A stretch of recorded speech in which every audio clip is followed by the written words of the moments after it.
The Chinese Coast Guard takes up axes and knives like pirates in the South China Sea. Meanwhile, they're targeting citizens of Australia. Will this be the week the world wakes up to the threat of the CCP? Find out on this week's China News Headlines.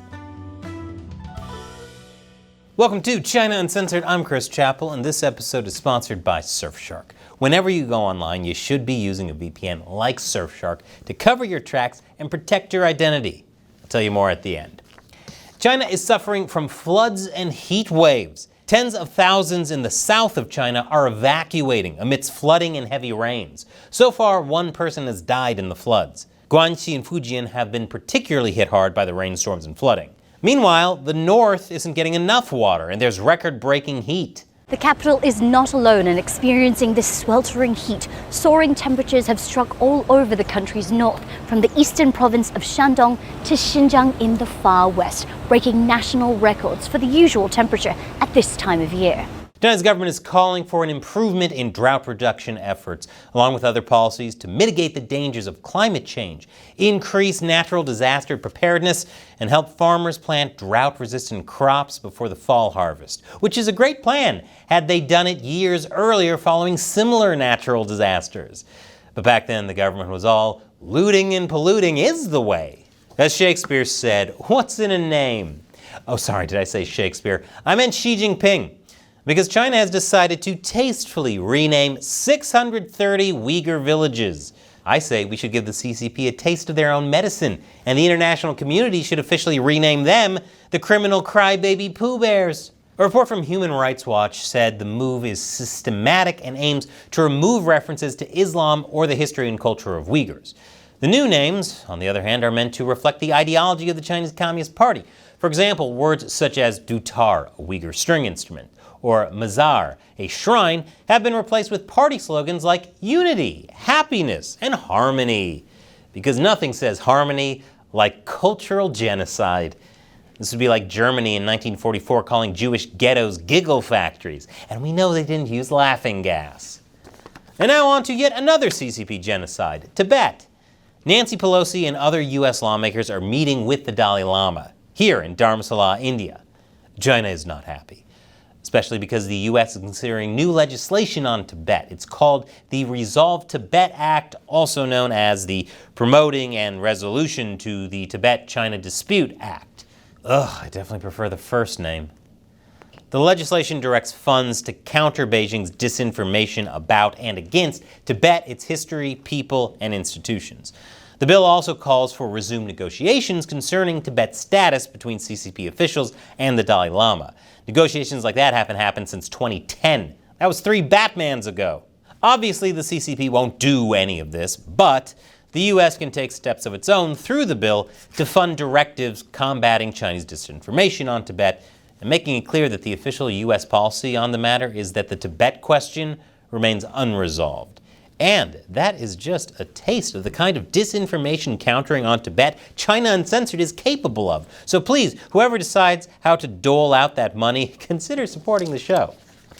The G7 wrapped up its summit in Italy earlier this week, and remarkably, they actually had some tough words for China. They slammed China's militarization and coercive and intimidation activities. The leaders also said China was issuing dual-use materials to Russia, which are helping the invasion of Ukraine. Great!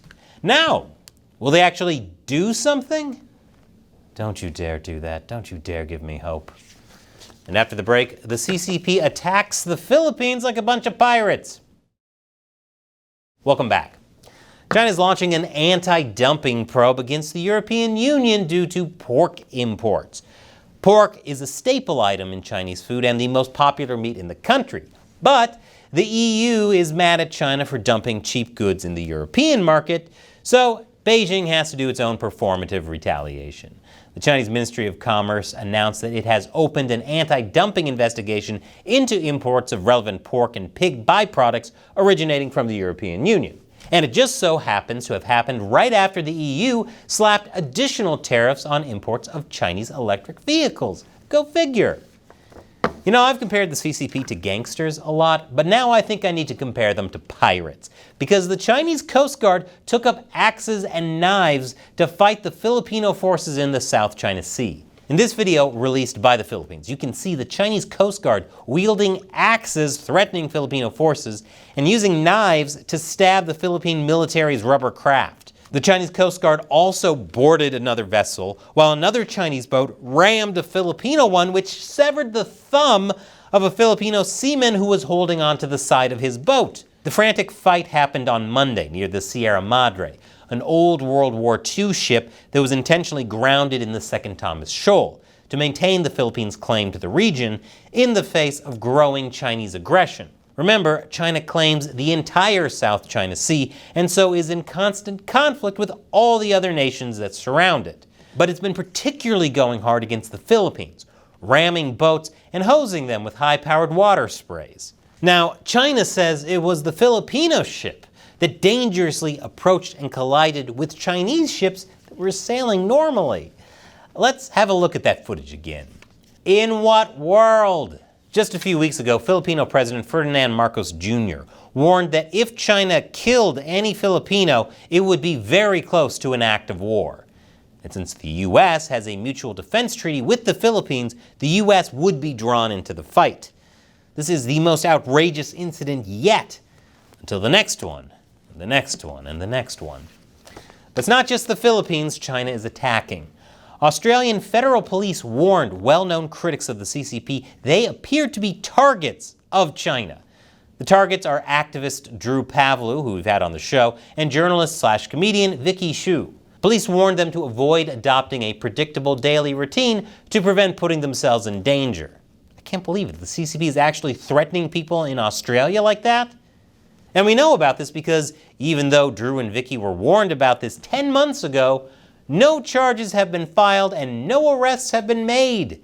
And so they finally had to come to the public with what was going on in this article. Gee, I wonder if there's any reason the CCP never faces the consequences they deserve for their actions. Any or several million reasons at all. Because the details started coming to light as Chinese Premier Li Qiang was visiting Australia. The two countries are trying their best to improve relations. Because why let threats to your citizens get in the way of doing business? Very few countries, and especially companies, dare to stand up to the CCP. That's why this show doesn't have a whole lot of sponsors. But the ones we do have are brave and amazing. So a big thank you to Surfshark for sponsoring this episode. When you go online, everything you do is potentially compromised, unless you're taking active steps to protect yourself. No matter where you live, no matter what you do online, you should always be keeping your internet activity private with a VPN like Surfshark, especially when you're doing things like logging into your bank account or credit card online. If you ever use shared Wi-Fi, you're in danger. Hackers can easily steal your password without you even knowing it. And when you travel, especially overseas, you might need a VPN that makes it look like you're in your home country just to log into your accounts, so it saves a huge potential hassle.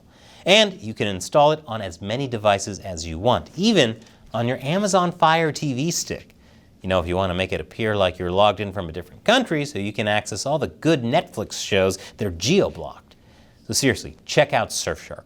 Go to surfshark.com/uncensored and you'll get 4 months extra when you sign up. That's surfshark.com/uncensored or use the code uncensored at checkout. The link is in the description below. And this week, we launched a one-of-a-kind project the CCP hates, and you can help. To commemorate the 5th anniversary of the Hong Kong protests, visit hkleninwall.com and leave your message on the wall to support Hong Kongers or just to anger the CCP. Link is below. And if you're in China, use Surfshark when you leave your message. Once again, I'm Chris Chappell. See you next time.